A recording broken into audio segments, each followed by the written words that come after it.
Hello student, नमस्कार। मैं हूं विजय दिवाकर और आप देख रहे हैं हमारा यूट्यूब चैनल विजय दिवाकर। हम बात करने जा रहे हैं कक्षा 10वीं के असाइनमेंट सामाजिक विज्ञान की। सामाजिक विज्ञान के असाइनमेंट है छत्तीसगढ़ माध्यमिक शिक्षा मंडल रायपुर द्वारा जारी हो चुका है, जिसका पहला प्रश्न का उत्तर हम आपके सामने रख रहे हैं। प्रतिदिन के कचरे का दोबारा उपयोग किस प्रकार कर सकते हैं, उदाहरण सहित समझाइए। हम आपको बिल्कुल मॉडल आंसर बताने जा रहे हैं। प्रश्न पहला का उत्तर ध्यान दीजिए। वैसे तो कचरा कई प्रकार के होते हैं, लेकिन हम यहां पर मुख्यतः दो प्रकार के कचरे की बात करेंगे। पहला है गीला कचरा, दूसरा है सूखा कचरे। प्रायः इनके लिए घरों में दो अलग अलग रंगों का डस्टबिन रखा जाता है। हरा डस्टबिन में गीला कचरा और नीला डस्टबिन में सूखा कचरा डाला जाता है। हरा डस्टबिन में रसोई का कचरा जैसे फलों के छिलके, सड़े फल, सब्जियां, बचा हुआ भोजन, सब्जियों के तने, खराब पत्तियां आदि को डाला जाता है।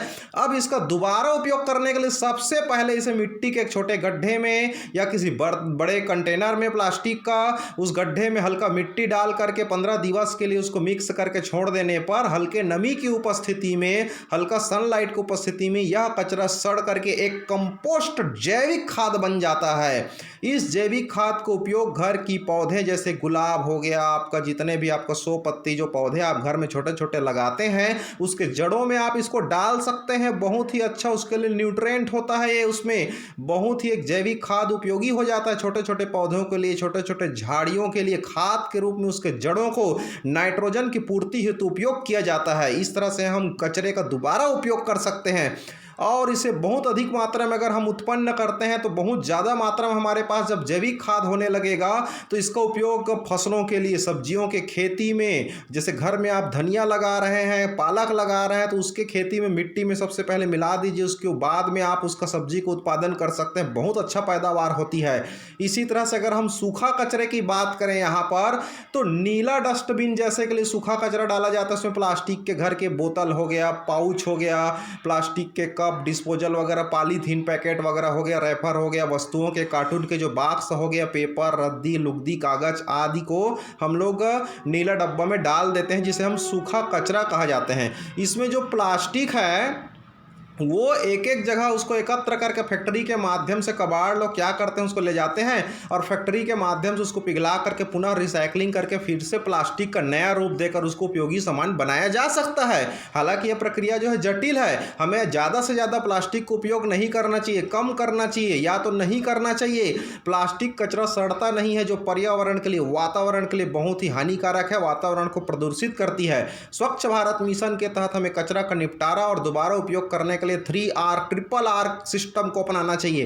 पहला आर का अर्थ है रिड्यूस, मतलब निदान, दूसरा हो गया रीयूज मतलब पुनः यूज, और तीसरा हो गया रिसाइकलिंग मतलब उसको रिसाइकलिंग करके पुनर्चक्रण करना।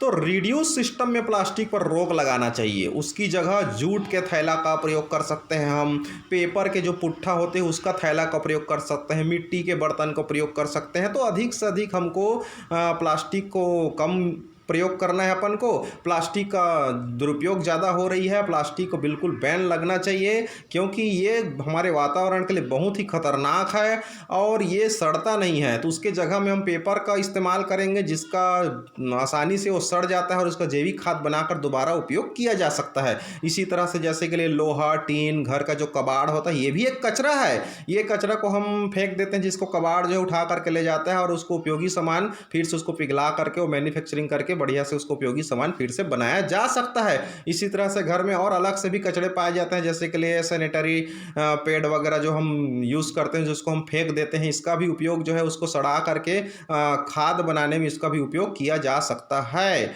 तो ये हो गया कचरे का उपयोग का पहला प्रश्न का उत्तर। इसी तरह से कुछ ही समय पश्चात हम आपके लिए दूसरा प्रश्न, तीसरा प्रश्न, चौथा प्रश्न, सभी प्रश्नों का उत्तर जो है सामाजिक अध्ययन का पूरे असाइनमेंट का उत्तर हम लेकर के आ रहे हैं।